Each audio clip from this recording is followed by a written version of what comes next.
It's 7:12 a.m., and Luis Alvarez is sitting in a service van outside his own shop, watching payroll drain the account before coffee. His father started Alvarez Mechanical with 2 toolboxes and a used truck.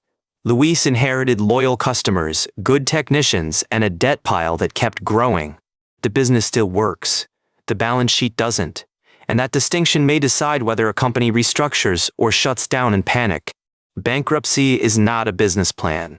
But for a distressed owner, it can be a process for buying time and forcing a real conversation. The signal today is uncomfortable. More businesses are filing, more are choosing Subchapter V, and the easier doorway got much narrower. U.S. courts reported total bankruptcy filings rose 11.9% for the year ending March 31, 2026, reaching 591,850 cases. Business filings rose 11.4% in that same period, from 23,309 to 25,960, according to the federal judiciary. Epic reported Subchapter 5 elections jumped 67% in Q1 2026, with 833 filings versus 499 a year earlier. Subchapter 5 was built for small business reorganizations. Think of it as a leaner version of Chapter 11, with less procedural drag. A U.S. trustee program says Subchapter V has shorter plan deadlines and more flexibility in negotiating restructuring plans with creditors. The same program notes Subchapter V does not require United States trustee quarterly fees, which can matter when cash is already thin. But DOJ says the $7.5 million temporary debt limit expired on June 21, 24. The current limit is $30,000, $24,724,000, $24,725. Federal bankruptcy rule materials also flag that lower current Subchapter V debt limit after the temporary expansion expired. That is where Luis gets stuck. His qualifying debt looks like $3.4 million, depending on what his attorney counts. Too much for the streamlined path, not enough for a long, expensive Chapter 11 fight that could consume the company. Size. This is the founder's trap. A real business can be trapped inside a broken capital stack. Before any owner considers a filing, one useful question is simple. Does the company lose money before debt service or only after it? Start with a debt schedule, lender, balance, collateral, monthly payment, maturity, personal guarantee, delinquency, and whether taxes are involved. Then build a 13-week cash view. Not a perfect forecast, just rent, payroll, tax deposits, critical vendors, debt payments, and expected collections. If the core operation is negative, restructuring debt may not solve enough. Consider pricing, staffing, and service mix before blaming the lender. Luis's crews were booked 3 weeks out. His problem was not demand, it was old pandemic debt, vehicle loans, and tax arrears. Subchapter V became effective in 2020 after the Small Business Reorganization Act created a small business-focused path. The timing matters because many owners are still carrying debt from survival years, not expansion years.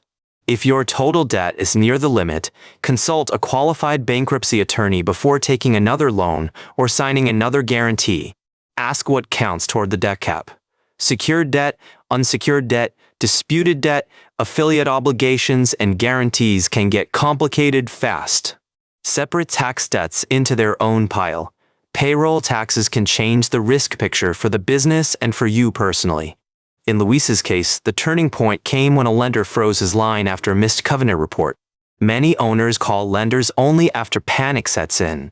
A better approach is to call early with numbers, not emotion. Halls. Panic makes every option more expensive. Clarity gives professionals something to work with.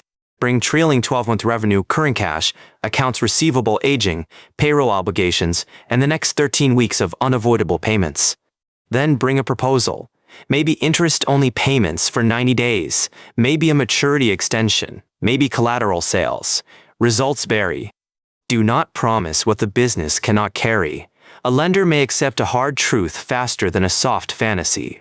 The U.S. trustee program says Subchapter V has shorter deadlines for filing reorganization plans than standard Chapter 11 practice.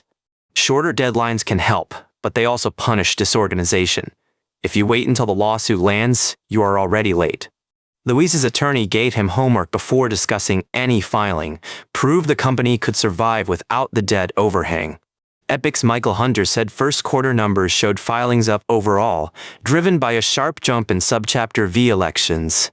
That jump does not mean filing is right for you, it means more owners are reaching the point where informal fixes fail. Run 3 scenarios: no filing, negotiated workout, and formal restructuring. For each, list cash needed, time needed, and who can block it. If one creditor can wreck the whole workout, formal restructuring may help create a single table for everyone. That was Luis's issue. The equipment lender would talk. The landlord would wait. The tax authority would not disappear. When tax debt is involved, consider getting both a bankruptcy attorney and a tax professional in the same conversation.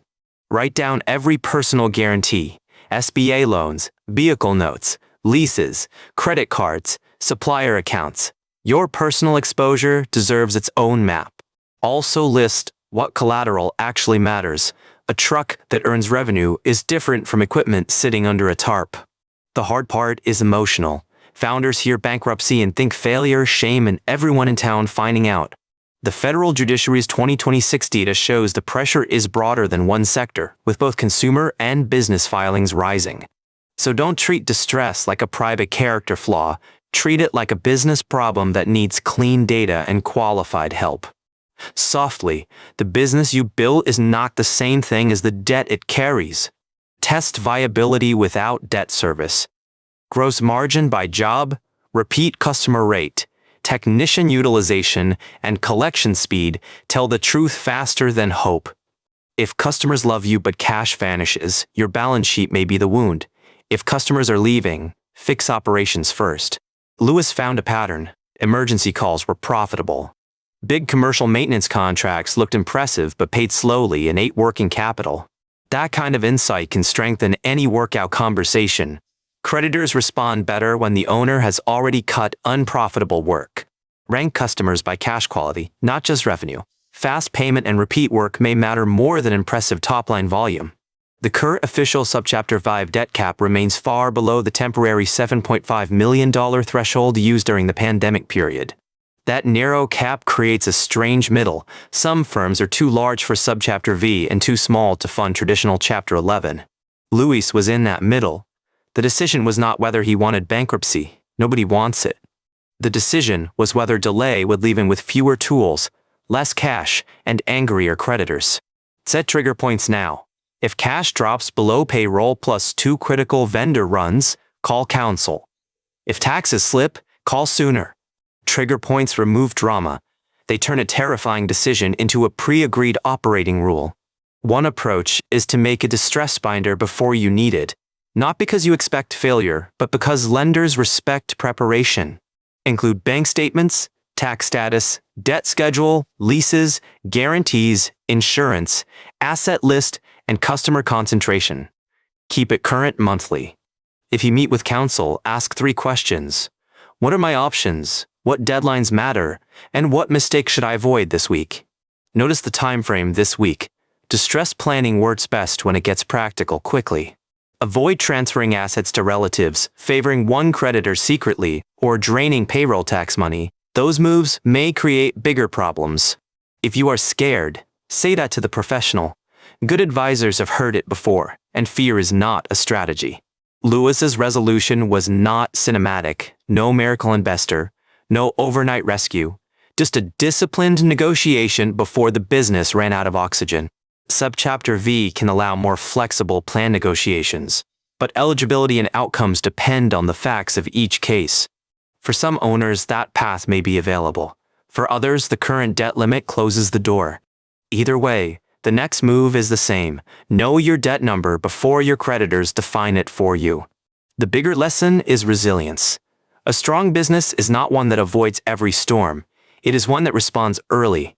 If this helped you think more clearly, follow small business signals. We are here to make the hard parts a little less lonely. Bankruptcy should never be casual. But silence, shame, and delay can be more dangerous than a structured conversation.